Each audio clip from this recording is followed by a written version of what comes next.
Okay, in this video I want to go over how you start your horse when you're lunging.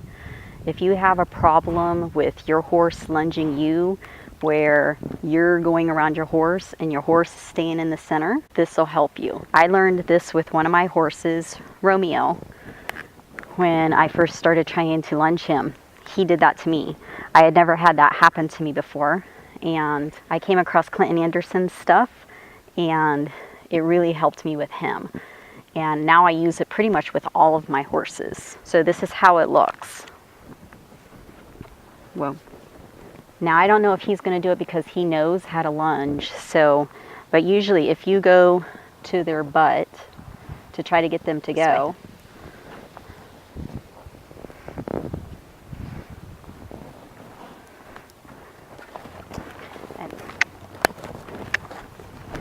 and they do this, and you're the one getting lunged, then this is what you do to fix that.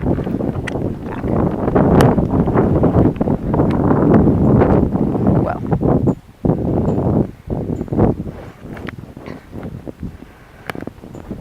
Whoa, whoa. And I always make mine stand. I don't want them to just walk off without me telling them, so I make them stand until I ask them to go. And my direction for asking them, back, back. So if they come forward like that, whoa, I make them back up where they were. He's not allowed to come in or move without me telling him. So my way of asking him is I raise my hand to point, and actually I'm going to make him go this way. I raise my hand to point with one hand, and my other hand with the stick in it is an extension of my arm to reinforce the way that I want him to go. So I ask him, I point, walk, walk, and you don't want to ask him too many times before you start making them go. Now he's on the lazier side.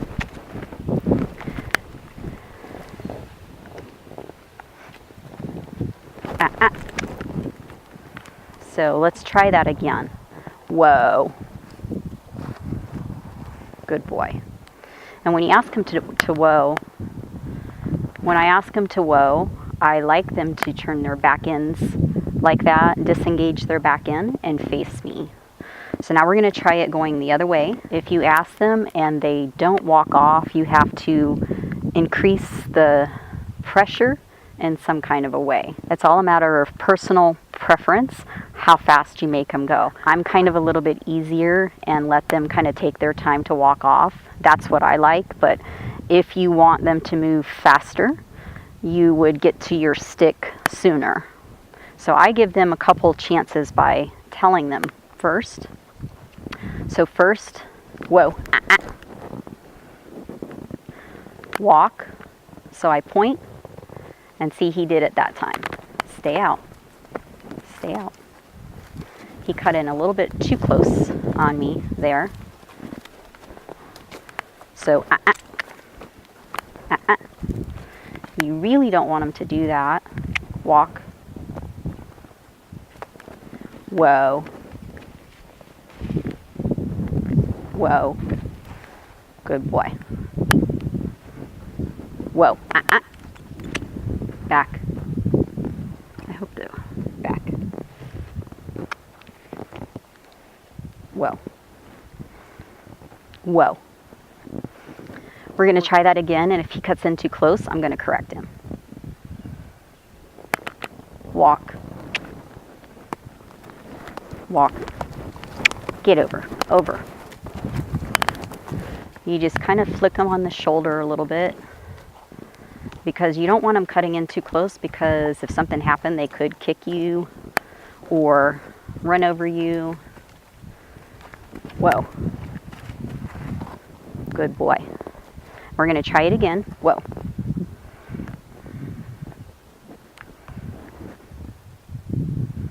Now this time he should probably go out farther because of that correction I did.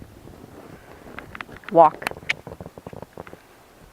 Good boy. Yeah, that's a better distance right there. Out. He's kind of coming in a little bit. Ah, ah.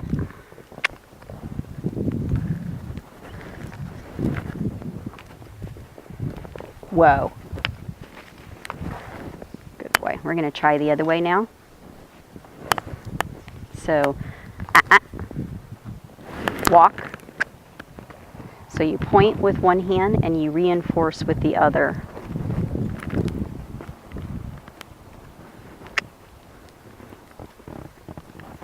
Once they're doing what you want to make sure that your hand's relaxed. And sometimes I even hold the stick like this.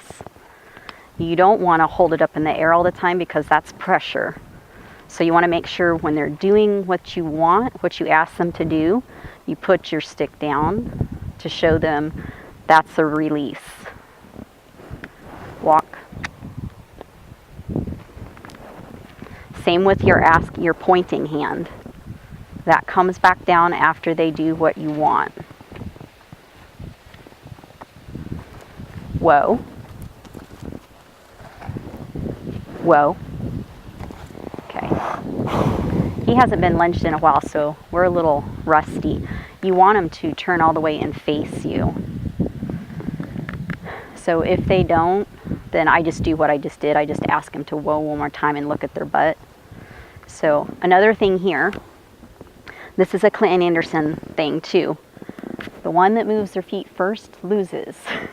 So that's what I showed you in the beginning where I was like moving towards his butt to get him to go and he was lunging me. He was basically making me move my feet. So whenever you ask them, you want to try not to move. So that's why we have the string on the end of the stick. So walk, walk. So see, I didn't move my feet. If they don't walk off like he did in that first one, you swing and start to tap their shoulder until they do. Once they do, you let everything down. And he's lazier. I do him different than I do my mare. I can add a little more pressure with him.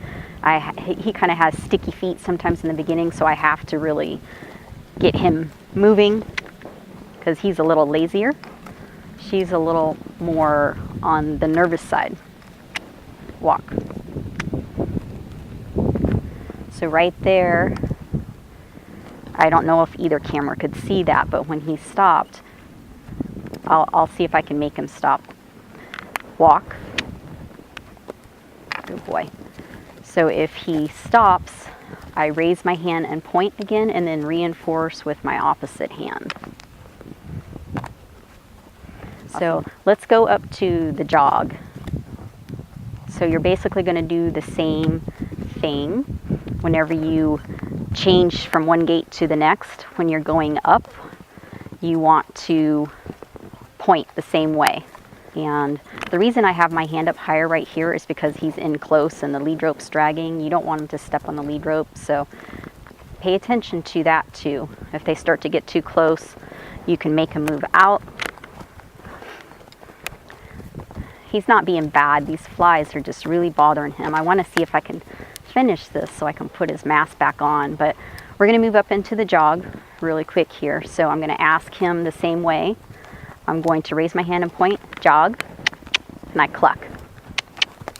Good boy. Usually I ask, stay out. And then I cluck a couple times, and if he's not going yet, then I start swinging my stick, a time or two on the ground, and then it goes to his butt. Now you can choose to make that a little bit longer, or you can choose to make it faster. Like you can ask, cluck, and then tap his butt. I like to give him a little bit more time because jog. He doesn't really need to go in it that fast. He's a Western pleasure, and I like them to kind of take their time. Stay out, out. Going into the gate. Otherwise, I could, if I wanted him to get into it faster, I could just close that gap of the way that I ask him. Walk. Good boy. walk. No, no, walk. And now you want to stand when you're lunging like at the girth area. So right behind their shoulder, this point right here, is you want to kind of stay at that, walk, or a little bit behind it. It just kind of depends on the horse. Some horses are more sensitive to that line. Some horses are more sensitive to that line than others. And we're going to work on, stay out, changing directions. So when you want them to change directions, get out, out, out. See, he's getting too close, so move him out a little bit. I'm going to step in front of the drive line. Good boy. When they change directions, they should pivot on their hind end. If they don't, then you need to kind of tap them on their shoulder if they kind of get in your space. Good boy. Yeah, because if they turn and they don't go, let me get this way. If they turn and they don't get over enough and then they start to walk in, they're going to cut in on your space. So you have to teach them to turn enough, and you do that by, sometimes you have to step in towards them when they're changing. So I'm going to do it here. Like that. To make sure they get over and they don't get in too close and cut into your space. We're going to do it again. Reverse. Like that. Good boy. Reverse. Good boy. Jog. Good boy. And see how I brought my hand down once he did what I wanted.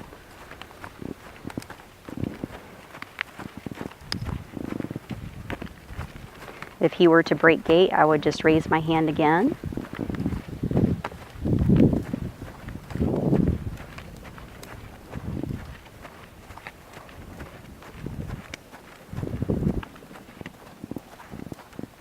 Usually he breaks gait like that. Okay, jog. And then you just make him pick it up again. You don't want to stand here like this pushing him, you know, keeping him going. Now this isn't going to bother him this much, but this would bother my mare. So if you can practice on a lazy horse, that's the best way to practice.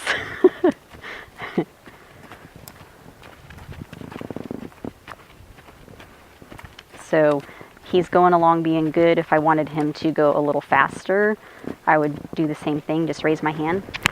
Trot, trot, trot, trot. A little faster, faster.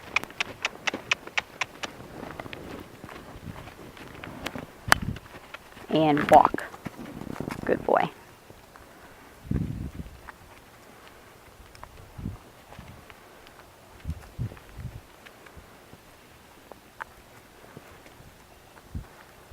And whoa. That was pretty good. A little lazy, but that was good. So that correction for that would be, well, let's try it again. Here. Walk. Good boy. See, and he like cut in. Whoa. Whoa. Walk.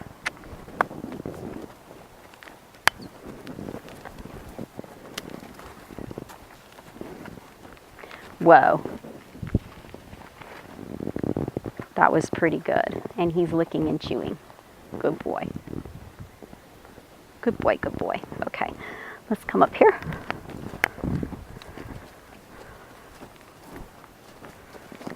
Whoa. Okay.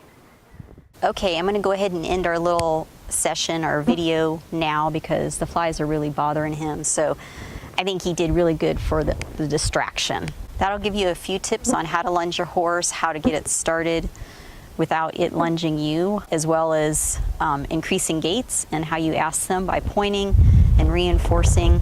The stick and string is just an extension of your arm. So you keep it down when they're doing what you want. You raise it to get them to move a little bit more. So you can do this, like my mare, when she's here, just going like this. She doesn't need you to touch her or anything. Him, he gets lazy, and then I have to start to tap the ground, and then sometimes I have to tap his butt with it. So just depends on the horse, and I'll do a video with her too and show you how I do her. I use a different stick with her. I use one that doesn't have a long string because she doesn't really need it. Although she has gotten lazier now than when I first started working with her. I'll do a lunging video with her too to show you the difference between a lazy horse and, she's over there, a more sensitive horse, okay? Thank you. If you like this video, please give it a thumbs up. Share it with your friends because sharing is caring. It's a good way to help support my channel and my horsies. So hope you like it and see you in the next video. Bye-bye.